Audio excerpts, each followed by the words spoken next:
ওগুলো তো বরের লোকদের নাস্তা দেওয়ার জন্য, তাই না? বাবুজি বলে ওঠে। হ্যাঁ, এখানে সব সুন্দর করে রাখছি, মিষ্টি, ফল আর শরবত। ওরা আসলেই দিয়ে দিব। মর্জিরা দুষ্টুমি করে তামান্নাকে বলে, তোমার মনে আছে তামান্না আপু, আগের বার একটা বিয়ে বাড়িতে গেছিলাম, তখন বরকে কিসের শরবত খাওয়াই? হ্যাঁ, মনে আছে। চিত্রা কৌতূহল নিয়ে বলে, কিসের? অ্যালোভেরা কেটে শরবতের মধ্যে দেয়। বেচারা জামাই তো গালে নিয়ে অবস্থা খারাপ তার। চিত্রার খুব ভালো করেই মনে আছে, ও একবার মাথায় এলোভেরা দেওয়ার সময় জিহ্বা দিয়ে এলোভেরার স্বাদ নিতে যায়। একটু জিহ্বার সাথে এলোভেরার ছোঁয়া লাগতেই ওর গলা অবধি তিতা হয়ে আসে। ভাবতেই এখনো জিহ্বা বের করে বলে। ইয়াক। তামান্না হেসে দিয়ে বলে, আমরা আজকেও একটা আইডিয়া করলে কেমন হয়? কি আইডিয়া? পাশেই তো নিম গাছ, লেমনেটের নাম করে নিমলতার শরবত দিব। ফালাক ওদেরকে বলে ওঠে। এই না না না, ওরা এমনিতেও তেমন সুবিধার না। রোহিণী বাদ সাধে বলে, কেন, ওরা কি এমন যে এত ভয় পেতে হবে? অনুষ্ঠান করে বিয়ে করতে চায়, আবার অনুষ্ঠানের টুকিটাকি মজাটা করতে পারবে না। তামান্না কোমরে হাত রেখে বলে, কে কি বলে আমিও দেখব। ভাইয়ার মামারা তো আছে, দেখি কে কি বলে আজ আমাদের। চলো তো, আজকে আমরাও মজা করব। সবাই মিলে নিমপাতা ব্লেন্ড করে নিল। বাবুজি নিজেও উৎসাহ দিয়েছে, এগুলো তো আজকালকার বিয়ের আনন্দ। এরপর থাকে জুতা চুরি, আর কত কিছু করা হয়। সবাই আনন্দের সহিত কাজ করছে। মর্জিনা কিছু পুদিনা পাতা এনে দিয়ে বলে, এগুলো ওর মধ্যে দাও, তাইলে গন্ধ বুঝবে না। তাই কইল তামান্না। বড় দরজার সামনে এসে লাল ফিতা দিয়ে দরজা আটকে রাখা হলো। এই তো আর মাত্র কিছুক্ষণ, এরপরে বরেরা আসবে। ওদের ফিতা বাঁধার মাঝে চলে এলো জুনায়েদ সওদাগর ও বাকিরা। মসজিদ থেকে সবাই হেঁটে গল্প করতে করতে আসে। এই রোদে কিছুটা ঘেমে গেছে। জুনায়েদ সওদাগর ও লিটন সওদাগর ওদের এই ফিতা বাঁধা দেখে হেসে দেন। কোনো প্রতিবাদ করেননি। তাহির বলে ওঠে, এগুলো কেন করছিস? তামান্না মুখটা বাঁকিয়ে বলে, তুমি মনে হয় কিছুই জানো না ভাইয়া, এগুলো বিয়ের একটা আনন্দ। বরপক্ষের সাথে আজ আমরা মজা করব। তাহিরের চোখ যায় চিত্রার দিকে। মেয়েটা সবুজের মাঝে সাদা কারুকার্যের শাড়ি পরেছে, মুখে মেকআপ আছে, কিন্তু অনেক সুন্দর করে ফুটিয়ে তুলেছে। খোপায় বেলি ফুলের গাছরা দেয়া। মেয়েটাকে দেখেই তাহির এক লোভনীয় দৃষ্টি দিল, অতপর চলে যেতে নেয়। জুলফিকার আর জিসান একসাথে জুনায়েদ সওদাগরের সাথে ভেতরে ঢুকছে। জুলফিকার তাকিয়ে আছে ফালাকের দিকে, আপাত মস্তক দেখে নিয়ে মৃদু হাসল শুধু। জুলফিকারের এই সুরমা চোখে এখন যে দৃষ্টি, এটা দেখতে ভয়ানক লাগছে যেন। এই দৃশ্যটা স্বাভাবিক নিল ফালাক। সেও এতক্ষণ জুলফিকারকে দেখছিল, মনে মনে তো চাচ্ছিল জুলফিকার তাকে দেখে কিছু বলুক। এই শাড়িতে আর সাজে তাকে কেমন লাগছে এটা জানতে চায় জুলফিকারের থেকে। জুলফিকার কিছুক্ষণ তাকিয়ে থেকে ঠোঁট প্রসারিত করে, যেটা ফালাক ধরে নিল পাগল মনের এক অজানা ভালোবাসা। জুলফিকারের পাগল মন তাকে বউ হিসেবে মেনে নিয়েছে। যেই বউকে চোখে হারায় সে কখনো উন্মাদের মতো আচরণ করে, তো কখনো স্বাভাবিক। জুলফিকারের ঠোঁট প্রসারিত হতেই ফালাক নিজেও মাটির দিকে তাকিয়ে হাসি দিল। ফালাক নিজেও আজ খোপা করেছে। খোপায় আজ গোলাপ গুজেছে, সাদা ও গোলাপি রঙের গোলাপ ফুল দিয়ে খোপার পাশ দিয়ে গুজে কানে বড় দুল, যার চেন আকারের মাথার সাথে মেশানো। এটাকে নাকি বাহুবালী কানের দুল বলা হয়। জেহের এখনও আসেনি, কোনো কাজে আটকা পড়েছে। লিমন একটা ফোন এসেছে, তাই ব্যস্ত। লিমন আসতেই বরপক্ষের গাড়ি চলে আসে, তাই ও ওখানে দাঁড়িয়ে থাকে। দাঁড়িয়ে দাঁড়িয়ে দেখছে রোহিণীকে। মেয়েটার মুখের দিকে তাকিয়ে বলে, একপাক্ষিক ভালোবাসার মানুষটাকে হতে হয় তৃতীয় ব্যক্তির মতো, এক অবহেলিত অংশের অংশীদারি। এই পীড়া বয়ে বেড়ানো হলো একাকিত্বের সাথে যুদ্ধ করা। লিমন খুব ভালো করেই বুঝতে পারে রোহিণী তার চোখ দ্বারা দিয়ে কাউকে চাতক পাখির মতো খুঁজছে, কিন্তু সে যাকে চায় সেই ব্যক্তি তো তাকে চায় না। মনে মনে ভাবছে, কেন ভালোবাসা সর্বদা নিষিদ্ধ ব্যক্তির জন্য মনে এসে সাড়া দেয়? তারা কি পারে না তাদের নিয়তির সাথে খণ্ডায়িত ব্যক্তির প্রতি আবির্ভূত হতে? এই ভালোবাসা পাওয়ার যন্ত্রণা যে মনকে বিষিয়ে দেয়। বরযাত্রী থেকে টাকা নিয়ে ফিতা কাটল সবাই। এরপর শরবত খেতে দেয়া হলো বরকে। এক চুমুক দেওয়ার পরেই যেন তার জিহ্বা গলা তিতা তিতা হয়ে একই নাক মুখ এমনভাবে শীতকাল যে সবাই হেসেই দিল এটা দেখে। জুলফিকার এসে ফালাককে বলে, আমার সাথে চল বউ। ফালাক কিছু বলতো না, এখন এখান থেকে যাওয়া সম্ভব না, তাই বলে একটু পরে আসছি। না, তুই এখনই আয় আমার সাথে। বলেই ফালাকের হাত ধরে নিয়ে আসে। বাগানের দিকে এসেই ফালাকের হাত ছেড়ে দেয়। ফালাক বলে, এবার বলুন কি বলবেন। তোকে খুব সুন্দর লাগছে বউ। সত্যি? হ্যাঁ। এই বউ, একটু দাঁড়া, আমি আসছি। ফালাক মাথাটা উপর নিচ করে। জুলফিকার চলে গেল। দূর থেকে দেখলো জেহির আসে। জুলফিকার জেহিরকে শুনিয়ে শুনিয়ে জিসানকে বলে, দেখেছিস আজকে আমার বউকে কত সুন্দর লাগছে? আমার বউ তো আজ খুব সেজেছে। জিসান অবুজের মতো করে বলে, কোথায় তোমার বউ? বাগানের দিকে। এটা শুনে জেহির চলে যায় বাগানের দিকে। জুলফিকার তাকিয়ে আছে জেহিরের যাওয়ার দিকে। এখনই কিছু একটা হবে ভেবেই হাসলো সে। জেহির বাগানের কাছে এসে খুঁজছে ফালাককে। কিছুক্ষণ এদিক ওদিক তাকানোর পর গোলাপি শাড়ি পরা নারীটির পেছন দিক থেকে থমকে যায় জেহির। আনমনে বলে, মধুজা। ফালাক নামটা শুনে চমকালো। মধুজা নামটা এখানে আসলো কেন? ফালাক পেছনে ঘুরতেই জেহির অবাক, সাথে তার চোখ মুখ লাল হয়ে এলো। সেই শাড়ি, সেই সাজ, শুধু নারীটি আলাদা। তফাৎ আরও আছে। আগের নারীটি ছিল রূপসী, কিন্তু মন ছুঁয়ে যাওয়ার মতো না। এবারের নারীটি তার মন ছুঁয়ে নিয়েছে। ফালাককে এভাবে নিচের দিকে এগোতে দেখে জেহের যেন একটু ঘাবড়ে গেল। ফালাক সন্দিহান গলায় বলে, আপনি মাত্র মধুজার নাম নিলেন কেন? জেহের গলা খাকার দিয়েও তুতলিয়ে বলে, কোথায়? আমি নিজের কানে শুনেছি আপনি মধুজা নামটাই নিয়েছেন। হয়তো ভুল শুনেছো তুমি। আমি আপনার থেকে এতটাও দূরে ছিলাম না বা অন্য মনস্ক ছিলাম না যে হুটহাট আমি ভুল কিছু শুনবো। ফালাক। আর কিছু বলার আগে জুলফিকার আসে সেখানে। জুলফিকার পাগলের মতো করে বলে, এই বউ, কি হয়েছে? কিছু না। জুলফিকারের সামনে এই প্রসঙ্গ উঠাতে চায় না ফালাক। মধুজা নামটা শুনলেই জুলফিকার অসুস্থ হয়ে যায়। একদিন তো এমনটাই দেখেছিল সে। ফালাক জেহেরের দিকে এক সূক্ষ্ম দৃষ্টি দিয়ে চলে যেতে নেয়। জেহের বলে ওঠে, দাঁড়াও। থেমে গেল ফালাক। জেহের বলে, এই শাড়ি তুমি কোথায় পেলে? ফালাক কিছু বলার আগেই জুলফিকার মিনমিন করে বলে, ওই তো আম্মি জান দিয়েছে। ফালাক বলে ওঠে, কেন, কি হয়েছে এই শাড়িতে? এই শাড়ি পাল্টে না ফালাক। কেন? কারণ আমি বলেছি তাই। এই শাড়িতে কি এমন আছে যে এটা আমি পরতে পারবো না? এটা একটা বাজে শাড়ি। ফালাক তার আশেপাশে তাকালো। পরিপূর্ণভাবে নিজেকে ঢেকে রেখেছে, সেফটি পিন লাগিয়ে রেখেছে যেন শাড়ি সরে না যায়। ফালাক সব দিক দেখে বলে, আচ্ছা। আমি তো দেখছি না। কিছু ঘাটতি চোখে দেখা যায় না। তুমি শাড়ি পাল্টে নাও। এই শাড়ি এক নারীর কলঙ্কিত জীবনের। এটা তোমার গায়ে শোভা পায় না। এবার জুলফিকার পাগলের মতো করে মাথা চুলকিয়ে বলে, এই ভাই, কি বলছিস তুই? জেহের হাত মোট করে জুলফিকারের মুখ বরাবর ঘুষি দিল। জুলফিকার ছিটকে পড়ে গেল মাটিতে। ফালাক যেন কিঞ্চিত ঘাবড়ে গেল। এভাবে হুট করে জুলফিকারকে আক্রমণ করবে এটা বুঝে উঠতে পারবে না কেউই। জেহের রাগের সাথে গা কাঁপিয়ে বলে, তুই সব নষ্টের মূল। আজ ফালাককে তুই শাড়ি দিয়েছিস, তাই না? জুলফিকার উল্টো দিক ফিরে হাসল। এটাই তো সে চেয়েছিল, যত পারে ফালাকের সামনে জেহেরের এই রূপটা দেখিয়ে দেবে। জুলফিকার জেহেরের দিকে ফিরে বলে, এই ভাই, আমি দেইনি এই শাড়ি। আম্মি জান পড়তে বলেছে, তুই বউয়ের কাছে শোন। ফালাক জুলফিকারের কাছে যায়। জুলফিকারকে উঠিয়ে দাঁড় করায়। জেহের এগিয়ে আসতে নিলে জুলফিকার ফালাকের পেছনে গিয়ে লুকিয়ে থাকে। ফালাক এটা দেখেই আঙুল তাক করে বলে, খবরদার, আর না। আপনি আমার থেকে বয়সে বড়, এই জন্য একটা সম্মানের জায়গা দিয়ে কথা বলছি। কিন্তু দিনকে দিন আপনার প্রতি আমার ঘৃণা বাড়ছে জেহের। আপন ভাই না হোক, আপনার চাচাতো ভাই বড় বাবা বলে ডাকেন না মিষ্টি বাবাকে। তার ছেলের গায়ে একটুতেই হাত তোলেন কেন? ও আমাকে অনেক মারে বউ। বলেই আবারও ফালাকের পেছনে লুকিয়ে পড়ে। জেহের হাত মুঠ করে আছে। ফালাক তাকে ঘৃণা করতে শুরু করেছে। একটু আহত হয়ে জেহের বলে, তুমি আমাকে ঘৃণা করো? না, আমি আপনাকে ঘৃণা করি না, কিন্তু আপনি এমন এমন কাজ করছেন যেটাতে আমার ঘৃণা কাজ করতে শুরু হচ্ছে। তোমার পেছনে ব্যক্তির আসল রূপ কিন্তু তুমি জানো না ফালাক।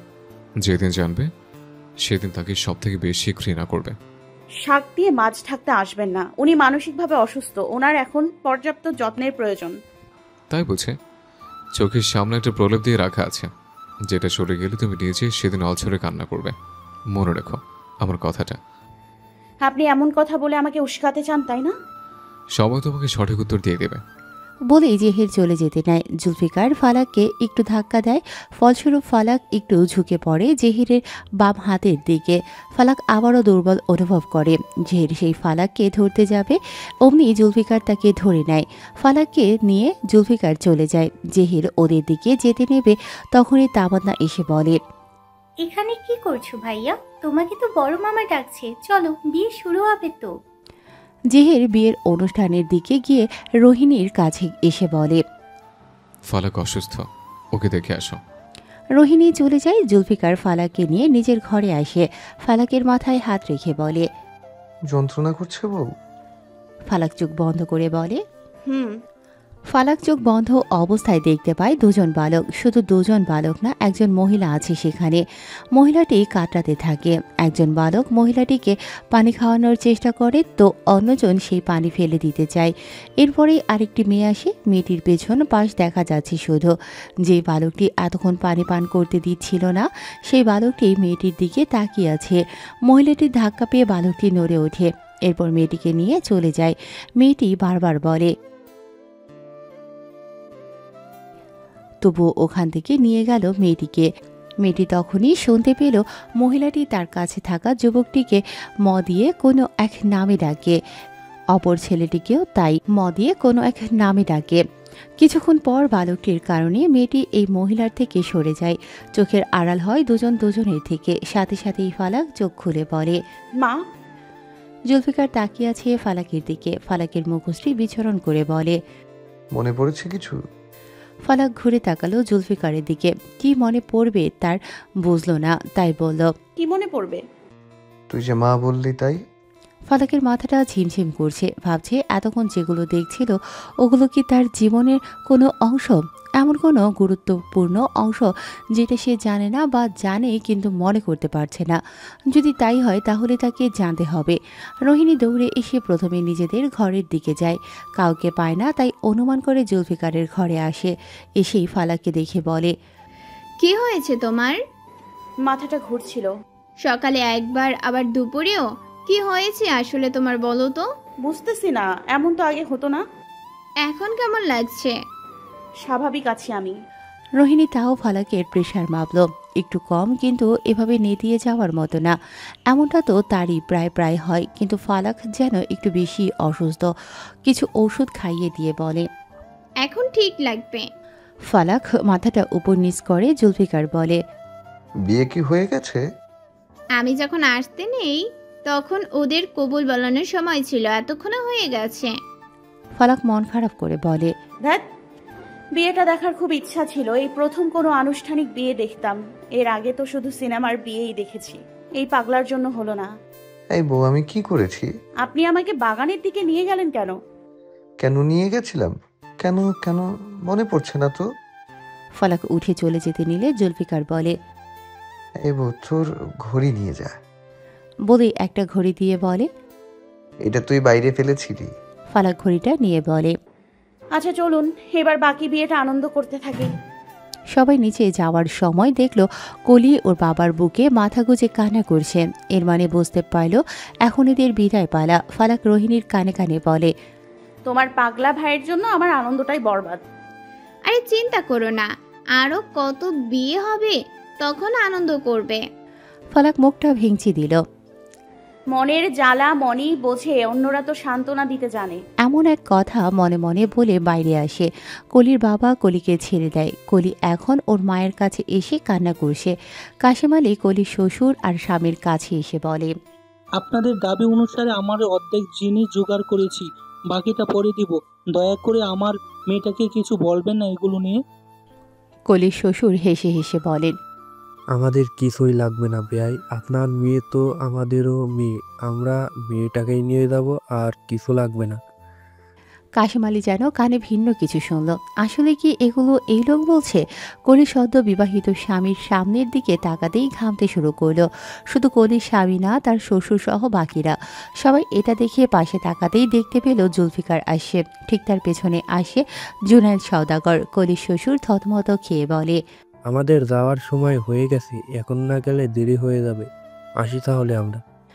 ওদের তাড়াহুড়োয় চলে গেল কলি।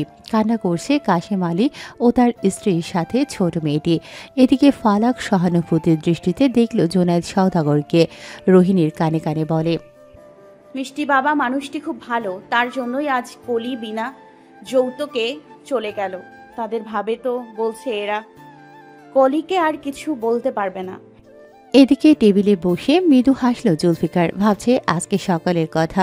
কলির শ্বশুরবাড়ি গিয়েছিল সে, তারপর নিজের কয়েকজন লোক ও বড় বন্দুক নিয়ে ঢুকে পড়ল বাড়ির ভেতরে। বিয়েবাড়ির সবাই কাজ করতে ব্যস্ত। জুলফিকারকে দেখে ভ্রু কুঁচকে এলো সবার। কিছু না বলে সবাই একজোট হলো। কলির শ্বশুর বলে, আপনি কি? জুলফিকার এতক্ষণ সোফায় বসে নিচে তাকিয়েছিল, এবার মাথাটা উপরের দিকে উঠাতেই গর্জনের সাথে বলে, ইয়া হাবিবি। অনেক জোরে কথাটা বলায় সবাই বিচলিত হয়ে ওঠে। জুলফিকার হাসল এক ভয়ানক হাসি, যেটা দেখে কলির শ্বশুর ও বাড়ির অন্যান্য মহিলারা ভয় পেল কিছুটা। তবে একটু সময় যেতেই ভয় গায়েব হয়ে গেল। ভদ্রলোকটি বলে, এসব কি ধরনের অসভ্যতা? সভ্য সমাজে থেকে যৌতুক নিয়ে মেয়ের বাড়ির উপর চাপ দেওয়াটা কোন ধরনের সভ্যতা? ভদ্রলোকটি কিছু বলতে নেবে উপর থেকে কলির হবু স্বামী নামতে থাকে আর বলে, কে এসেছে বাবা? বলেই জুলফিকারের দিকে তাকাতেই চিনে ফেলে। নিজেই বলে ওঠে, জুলফিকার সওদাগর। কার নাম নিলি তুই? সে তো পাগল হয়ে গেছে। না বাবা, উনি সেই পাগল। জুলফিকার খিলখিল করে হেসে দিল। হাসতে হাসতে সোফায় মাথা এলিয়ে দুদিকে হাতটা মেলে রাখলো। কলির হবু স্বামী বলে, এই পৃথিবী আপনাকে পাগল বলে জানে। আপনি আমাদের বাসায় কেন? একটু ভয় পেয়েই বলে। জুলফিকার ভাবলেশীন হয়ে বলে, এই বিয়েতে কোনো প্রকার যৌতুক নিবি না। আমরা তো যৌতুক নিচ্ছি না, আমাদেরকে উপহার দিচ্ছে। তাহলে সেই উপহার ফিরিয়ে দে। বিয়ের ব্যাপার এগুলো তো হয়েই থাকে। এখন আর হবে না। আমরা দুই পরিবার যদি রাজি থাকি, আপনি কেন বাধা দিবেন? জুলফিকার সওদাগরের মুখের উপর জবান চালানোর ভয়ানক দৃশ্য দেখতে চাও? কিসের ভয়ানক দৃশ্য? এইসব হুমকিতে আমরা ভয় পাই না। লোকটির কথায় অমনি জুলফিকার এক লাফ দিয়ে উঠে দাঁড়িয়ে বলে, ইয়া হাবিবি। বলেই তড়িৎ গতিতে বরের গলায় তার হাতটা রাখে। অন্যদিকে দেহরক্ষীরা বন্দুক তাক করে দেয়। এটা দেখে হেসে দেয় জুলফিকার আর বলে, বিয়ে করতে চেয়েছিস ভালো কথা, চুপচাপ বিয়ে করে মেয়েটাকে নিয়ে সুখে সংসার করবি। এর অন্যথা হলে তোর এই সুন্দর দেহটা টুকরো টুকরো হয়ে যাবে। আমার ছেলেকে এভাবে ধরে আসো কেন? আমি এখনই পুলিশকে ডাক দিব। দেন ডাক পুলিশকে। পুলিশ আমার পকেটেই আছে, জাস্ট টাকা ঢালবো আর আমার মিথ্যা কথা সত্যি হবে। কি চাই তোমার? এটা আমি আপনাদের আগেই বলেছি। এখন দুটো অপশন দিব, যে কোনো একটা মেনে নেবেন। কি? এক, যৌতুক ছাড়া বিয়ে। দুই, আপনার ছেলের মৃত লাশ। আমরা কোনো যৌতুক নিছি না। ওটা তো কাশেম আলী ভালোবেসে উপহার দিছে। জুলফিকার হাসল। গলার কাছে হাতটা আরো শক্ত করে ধরে মুচড়িয়ে ধরতে নেয়। জিহ্বা বের হওয়ার উপক্রম যুবকটির। ছেলের এই করুণ অবস্থা সহ্য হলো না বাবার। পাশে তাকিয়ে আরো কিছু মানুষের হাতে বন্দুক এখনও দেখতে পেল। তাই তিনি ভয় পেয়ে বলেন, আচ্ছা আচ্ছা ঠিক আছে, আমি যৌতুক নিব না। জুলফিকার ছেড়ে দিল। অতপর বিছানার উপর বসে বলে, বিয়ের পর আমি কলির খোঁজ নেব। যেদিন শুনবো মেয়েটার জীবন তছনছ হয়ে গেছে, সেদিন তোরা বাপ বেটা দুজনেই পারে। মনে থাকবে, মনে থাকবে। সাহসের সাথে লোকটি আবার বলে, তোমাকে তো সবাই পাগল জানে। এটা দুনিয়া জানলেও আপনারা তো সত্যিটা জানলেন। আফসোস, সত্যিটা জেনেও আপনারা আবার কিছুই করতে পারবেন না।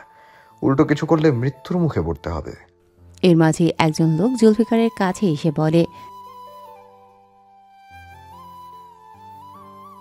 ভয় পেল বাবা ছেলে। এতগুলো দেহরক্ষী আবার সাথে বড় বড় বন্দুক দেখে ভয়তে কোনো কথা মুখে আসে না। জুলফিকার তাদের দিকে কঠিন দৃষ্টি দিয়ে বলে, আমার বিরুদ্ধে কিছু করার চেষ্টা করলেও করতে পারবি না তোরা বাপ ছেলে। উল্টো জীবনটাই ভাসমান নদীতে ভাসতে থাকবে। তাই বলছি, যেটা হুকুম করেছি পালন করবি, অন্যথা ছেলে সহ পুরো পরিবার হারাবি। ওরা মাথা নাড়িয়ে সম্মতি জানালো। জুলফিকার ভেবেই হেসে দিল। এখনও তাদের চোখে সেই ভয়টা দেখে তার খুব হাসি পেল। পরের দিন সকালবেলা চৈতি, এলিনা ও কাফি এসেছে, সাথে এসেছে শুটিংয়ের লোকজন। ওরা এসেই মেকআপ করতে শুরু করে। আজ এখানে এসেছে এই সিনেমার নায়ক, যার নাম নিশাদ খান। সে আসলেই চারপাশের লোকজন জড়ো হলো। এখন কিছু শুটিং চলবে। এরপর রাতে নাচের শেষ অংশের শুটিং করলেই তাদের বিদায় পালা। সকালের খাবার শেষ করে ফালাক শুটিংয়ের দিকে যায়। সেখানে সিনেমার নায়ক নায়িকা আর ভিলেন সবাই আছে। ফালাক সামনে লোকজন থাকার কারণে মাথাটা একটু উঁচু করে চাইল দেখতে যায় সে নায়কটাকে, কিন্তু দেখতে ব্যর্থ হলো। তামান্না এসে বলে,